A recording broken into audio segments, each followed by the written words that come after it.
Ayan, so guys, papasok na po tayo sa school. Ayan, right now, I'm driving going to PLP or Pamantasan ng Lungsod ng Pasig as balik-aral student. Ayan, time check is 5:19 ng hapon. I came from Genyugan Health Center down to Pamantasan ng Lungsod ng Pasig. So dito tayo, nagsushortcut tayo dito kasi mas matraffic dun pag dun tayo sa kabila dadaan. Ayan, so liliko na tayo dito sa Barangay Kapasigan. Ayan, so ito yung way papunta sa PLP. Ayan, so shoutout sa hindi alam kung paano papunta sa PLP na hindi matraffic. Ayan, so magsushortcut kayo dito sa ilog, dito sa may Kapasigan. Ayan ha. Ayan, so sa mga hindi pa nakasubscribe sa aking YouTube channel, subscribe na kayo guys. So, this is Barangay Kapasigan and this is the shortcut way to Pamantasan ng Lungsod ng Pasig. So, sa mga hindi pa nakakaalam, dito po yung pinaka-shortcut. And subscribe na kayo sa aking YouTube channel guys ha. Ayan, so nakita nyo po yung PLP, yung school ko. Ayan, so dyan po ako nag-aaral. Nakita nyo po yan, malaking building. Yan po yung PLP ha. Ayan, yan naman po yung kabila, yun yung Child's Hope. Ayan, so dito na tayo, pupunta na tayo dito. Ayan, shout out! Hello po. Hello. Ayan, so, ayan. So, kasalukuyan tayo nagda-drive ngayon. Dito tayo sa Barangay Kapasigan pa rin tayo. Ayan, so ito po yung Child's Hope. Ito po yung Children's Hospital ng Pasig City. So, magkatabi lang po sila ng PLP or Pamantasan ng Lungsod ng Pasig. Ayan, so liliko na po tayo dito. I-check natin kung meron pang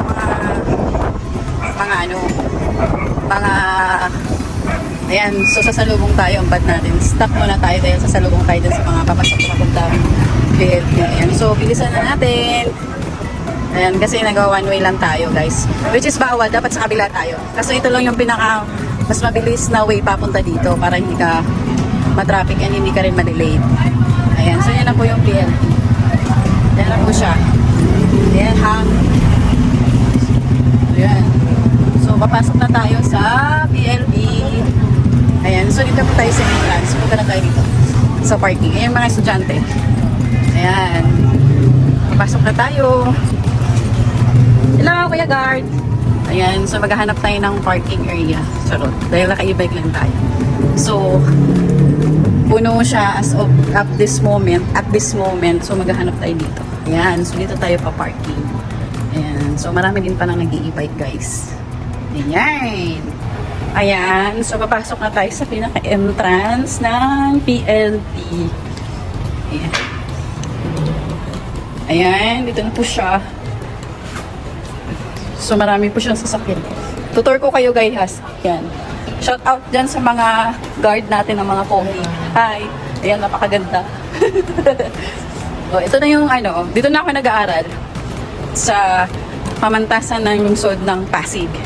So, ito check natin yung place. Meron din silang mga pwede kang mag-check-in dito guys. Parang hotel. Ayan, yan po yun. And dito po yung bench kung saan nagtatambay yung mga student. Ayan. So, ito naman po yung admission area. Ayan. Ayan po yung style ng pin. Ate, shoutout ka naman. Shoutout sa vlog. Ayan, so papasok na tayo dito sa entrance. And so far, hahanapin natin ngayon yung school, yung room namin. So, dito tayo. Ayan po yung PLP. As you can see, malinis. Ayan. Ayan, so pupunta na tayo dun sa room. Kung saan tayo dapat magro-room, guys. So, ayan, guys.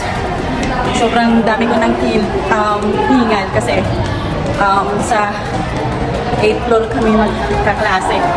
Which is sobrang taas. Can you imagine? Ganito kahirap yung pagiging estudyante at the same time nag-work ka sa umaga and then papasok ka sa gabi. So yung pahinga mo is konti na lang talaga. Kaya ayan, sobrang taas ng pupuntahan namin. So, ayan na sila. So, as usual, naakit na naman tayo dito sa third floor.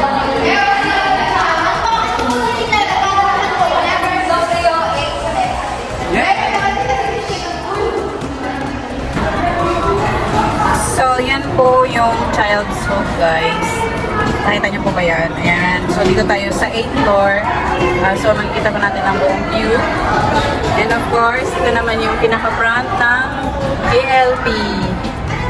And dito naman po yung gilid. Ayan. Itutur ko kayo. Ayan. So, dito puro puro property ng PLP. So, nakita niyo